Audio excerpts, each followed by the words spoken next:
tatanungin kita ukol dito, ano? Can you explain to us kung bakit pumasok pa sila sa ganitong proseso, given that sinabi na nga ni Senate President Juan Ponce Enrile na hindi na dapat pag-usapan itong ganitong klaseng argumento kasi valid ang complaint na impeachment. Alright.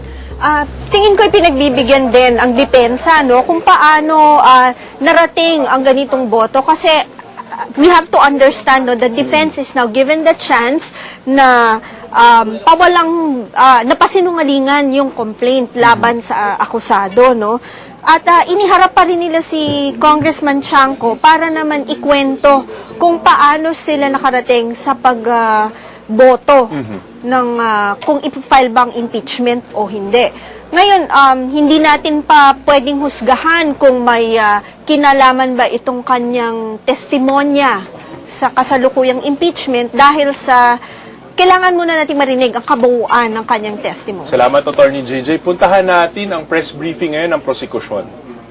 Sa araw na ito, una po ay malinaw yung naging sentimiento ng Senado na pagdating po sa ebidensya, ang rule po natin is really for the admission of all evidence and leave the discretion on the weight as well as kung tatanggapin ito hindi o ano yung bigat na ibibigay ay ibigay natin sa individual senators. That is effectively the rationale behind the acceptance or in a sense the acceptance of our formal offer of evidence. In spite of all the objections raised by the defense, all the evidence presented except the evidence pertaining to the platinum card of the Chief Justice where he traveled 12 times for free abroad was not admitted. But as to the rest, everything else was admitted. We are also gladdened by the decision ng Senado pagdating doon sa usapin ng ibang articles na pinili namin hindi na magpresenta, particular yung decision sa Article 1, 4, 5, 6, and 8, where the Senate said that there is no need anymore to present evidence and no decision is going to be rendered pagdating sa mga articles na yon. Importante yung desisyon na yon dahil ang depensa ay pilit nilang gusto pang pag-usapan at matagal na pagdebatihan ang ibang artikulo na kahit pinili na namin hindi ipresenta dahil nga po sa pagnanais naming mapabilis na ang ating proseso dito. Pero the defense filed an opposition and in fact filed a motion to acquit on those articles. Pero sabi ng Senado, hindi na dapat pag-usapan yan dahil tatagal lamang ang ating proseso.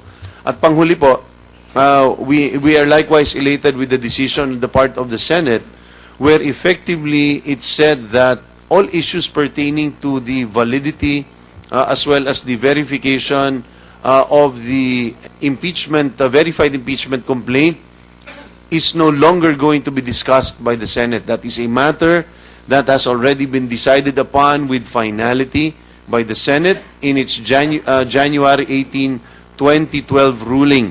Malinaw po yun na sinabi ng Senate that they will no longer issue subpoena pertaining to any witness na patungkol po doon sa validity noong impeachment complaint mismo dahil tapos na po yun. Gusto lamang po namin na obserbahan nga po namin that today is the first hearing after a week. We've been anticipating the defense in terms of their presentation for today, thinking that either they said Mrs. Corona or the Chief Justice will actually show up. We are constrained to observe that it seems that the defense, particularly when first it wanted to discuss the other grounds that had already been decided upon na hindi na po tatalakayin, gusto po nila magpresenta doon. Yung usapin po ng validity of the complaint, gusto na naman po nilang pag-usapan ito, bagamat tapos na po ito. Ang tingin po talaga namin dito is on the part of the defense is that they want the trial to drag on as long as it can. We look at these moves on the part of the defense where clearly there are issues na settled na po. In fact, sabi nga po namin, hindi lamang siya settled. Naobserbahan po namin kanina si Attorney Cuevas, sasabihin po niya ang ruling ng court, he will selectively choose a provision of the January 18 ruling na sinasabi ang dinesisyonan lamang doon ay hindi na namin pag-uusapan ng affirmative defense. Pero he seems to have intentionally omitted a very specific part of that resolution where The Senate said that as far as the verification is concerned, it is settled. It is the House of Representatives that has the absolute and sole jurisdiction on this matter. Dapat sa kanila na yan, tatanggapin po natin mismo ang validity ng complaint na ito. At panghuli, kung hindi po ito delaying tactic, nakikita namin that the defense is exercising or doing forum shopping. Meron na po silang certiorari proceedings before the Supreme Court. Bago kayo makapag-file, kahit itanong po ninyo sa kahit sinong abogado, before you can file these special civil actions, particularly certiorari, kinakailangan po, meron kayong kine-question na isang ruling o isang action na wala na pong ibang appeal. Ibig sabihin, nakapag-motion for reconsideration na kayo o may final judgment na. Ang kanilang certiorari po sa Supreme Court ay patungkol po sa desisyon ng Senado at sinasabi nila walang jurisdiction ng Senado dahil ang impeachment complaint ay invalid. That's the reason why ang kanilang certiorari sa Supreme Court ay gustong isantabi at ipigil, ihinto dahil ang Senate daw ay walang jurisdiction. Nung final na po nila yan, even based on their own admission by filing it, they are already saying na final na talaga yung decision. So sabi nga po namin, nagugulat po kami na based on their own admission, the fact that they went to the Supreme Court means it's final already here. And yet they want to resuscitate an issue that has long been buried. So, nagpapasalamat po kami that the Senate has remained consistent when it comes to its ruling. Pero dito nga po, nakikita namin, ang akala po namin, handang-handa na umarangkada ang depensa. Sabi nga po nung kasama namin, ay handa na pong tapakan ng parang sasakyan po. They're ready to step on the gas para umandar at umarangkada ang sakyan. Hindi po namin alam, pa-reverse pala ang kanilang sasakyan. They want to bring it back. Kanina nga po, nung tinitingnan ko yung mga argumento, parang pakiramdam ko, tiningnan ko ang aking relo January 16 ba? Kasi pareho na naman ang pinag-usapan natin. Pinagdebatihan na natin po yan. 2 buwan na po nakakalipas. We are discussing the very same issues that they raised then. In fact, I think their witness today was principally to present that. But they have now, in a sense, tailored their witness para lang mapresenta nila dahil ang usapin na po ng validity ng complaint ay settled na po pagdating dito sa Senate Impeachment Court. Congressman Kimbo. Sir, you said that the intends to drag on the proceedings, yun ang konyo. What do you think would they gain if they intend to drag on the proceeding?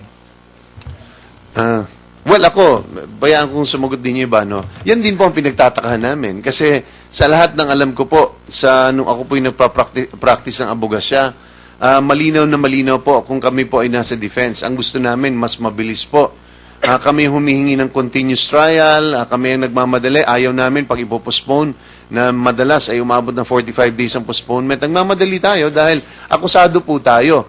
Pero ang pinagtatakahan po namin is imbis po na magpresenta na po ng ebidensya patungkol doon sa defense ni Chief Justice, nasan yung mga bank accounts? Nasan yung dollar accounts? Saan galing yan? Bakit hindi yan diniklara? Bakit yung mga condominiums na binili nilang mag-asawa, hindi niya diniklara for 5 years? Bakit April 28, 2011 na lamang niya dineclare ito? Yun ang mga katanungan na kinakailangan masagot na inaasahan namin. So, nagtataka rin po kami kung bakit pilit nilang ibinabalik ang mga issues na tapos na. In fact, tapos na, inaapilan na nga nila sa Korte Suprema ito Dagdag lang, no? Baka obvious na yung interest ng tao ay nakabalik na sa usapin ng impeachment trial. At dahil dito, nakita nga po natin na ang ating punong maestrado ay nag-roadshow nung nakaraang linggo. At halatang-halata na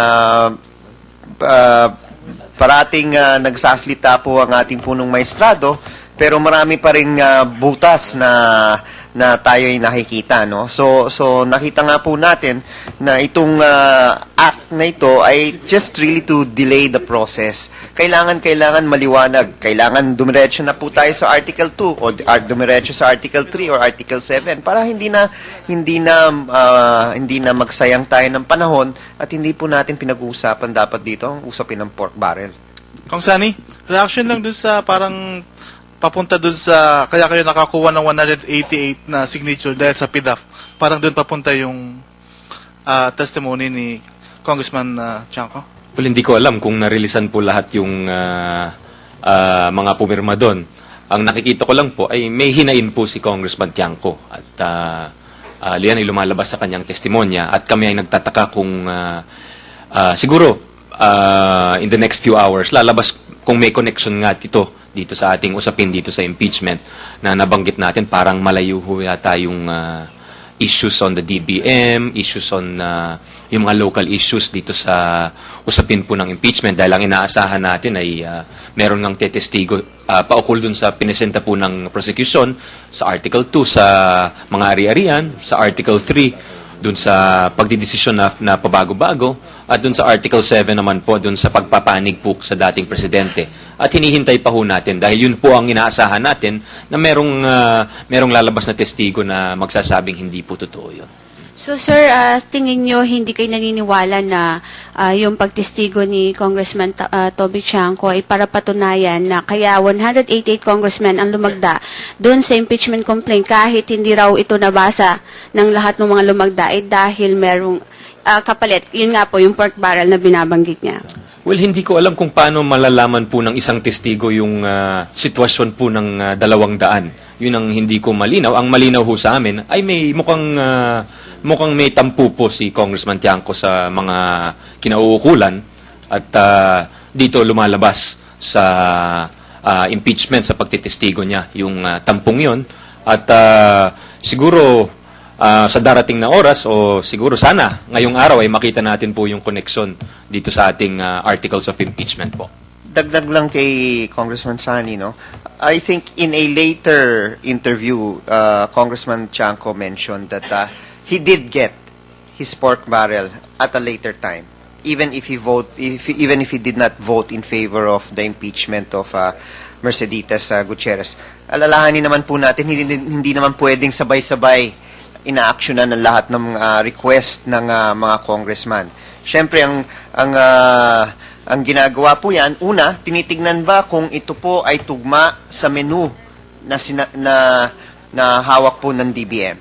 No? Kung hindi po ito tugma sa menu ng hawak po ng DBM, binabalik po yan sa congressman at pinapa-revise. So, merong proseso po na dinadaanan ang mga request ng mga congressmen who are asking for release of their pork barrel for the districts. But I can recall, no, in a later interview that Congressman Chanco mentioned that he did get his pork barrel. It was only delayed. Sir, I understand Siguro- it was executive session, yung caucus na nangyari. May na-violate ba si Kong Chanco? Well, yun nga ang pinag-uusapan din namin, no? Pero pagpapakita lang yun, no? To my recollection, that majority caucus was an executive session. Ibig sabihin, merong ibang caucus na pinapahintulutan natin ng media. Kung matatandaan po ninyo sa mga nasa House, may mga pagkakataon na bahagi ang media, may mga pagkakataon na hindi. But that was clearly an executive majority caucus. Sa pinag-uusapan namin kanina kung may na-violate o hindi, but certainly I am sure in my recollection at least that it was an executive session. So kung anong pinag-usapan doon ay hindi sana makakalabas kasi bahagi ng legislative privilege yun or proseso tulad ng ginagawa din dito sa Senado at tulad ng ginagawa ng Supreme Court. But ang point na